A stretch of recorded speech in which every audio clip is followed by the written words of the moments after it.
Welcome back to Winning on Taxes. Hubert Johnson. We're in the middle of going through the Taxpayer Bill of Rights and your rights as a taxpayer. So, again, very key to understand and know this Taxpayer Bill of Rights. You can look it up on irs.gov. You can walk through it yourself. And this first layer here lists out your different rights. And we were just talking about number 4. We're going to try to go through this a little quicker because there's so much. You could talk for hours on this, and we just don't have the time to go through this. So the next one, we talked about the right to challenge the IRS's positions and an audit and collections. If you don't think what is happening is correct or fair, you can challenge it and have it explained to you. And this is what really frustrates me sometimes with the IRS is that sometimes this doesn't happen, and it should happen. That the IRS makes decisions arbitrarily, they just push a case off, and it's not fair to taxpayers. So that's why we get in there and kick and shove and either get their position reheard and addressed, or we have the IRS change their position if they're wrong. So, right to appeal an IRS decision in an independent forum. This is very key as well. So, not only do you have the right to be heard to challenge the IRS position, you have the right to have it independently assessed by other individuals, even outside the IRS. So, there's a group called Taxpayer Advocate. That is an independent organization outside of the IRS that works within the IRS. So they can be very, very helpful.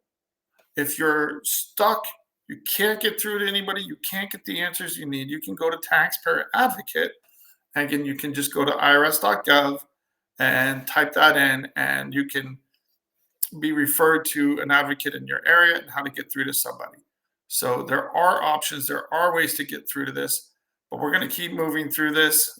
Number 6, the right to finality. So the IRS only has so much time to come after you.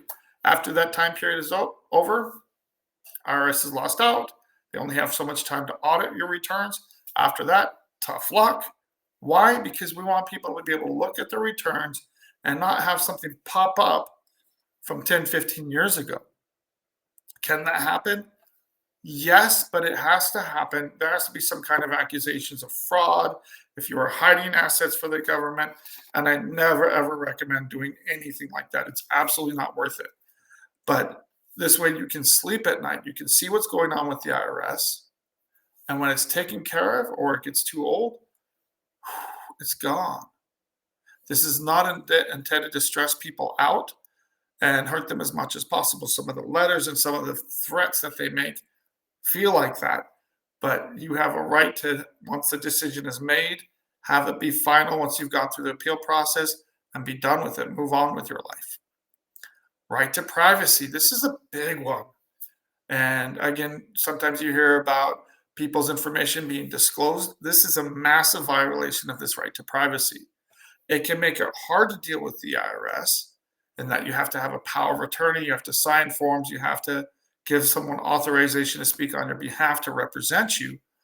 But it is all about protecting your privacy and your very important financial information that the IRS deals with day in and day out. The next one, right to confidentiality. Again, goes with right to privacy. So any information you provide to the IRS will not, it's not shouldn't, it will not be disclosed unless authorized by the taxpayer or by law. So again, you have the right to expect that people treat your information confidentially and as professionally. Otherwise, your rights are being violated. This is something the IRS is pretty good at. Again, there are exceptions, but for the most part, they're really good at this, and they strive to do this right. Number 9, and this is a funny one. As a representative, I can't tell you how many times I've been on the phone with the IRS with a client, and then they started saying, oh, I don't know why people hire representation or this or that or get someone. And usually by the end of the conversation, there are changes too because they see all that we do for taxpayers. Like, oh, wow, this is very helpful. We'll be able to take care of this fairly quickly. But number 9 is a big one.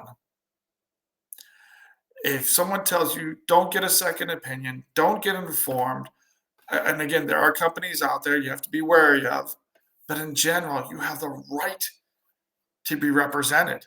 And anybody suggesting otherwise is violating your rights. And it's horrible advice. There's some people, and I've talked to plenty of people at the IRS that think, oh, why don't they just call us? We'll give them a fair shake and set them up. Yeah, I can't tell you how many times the IRS has not given someone a fair shake. And that's why number 10 really comes into play. You have the right to representation to make sure that number 10 happens, the right to a fair and just tax system. If you're getting taxed and you don't understand why or what's going on, that is one of the primary things here. So we're going to wrap this up in the final segment when we come back. There's so much information here, and we'll be right back after this break.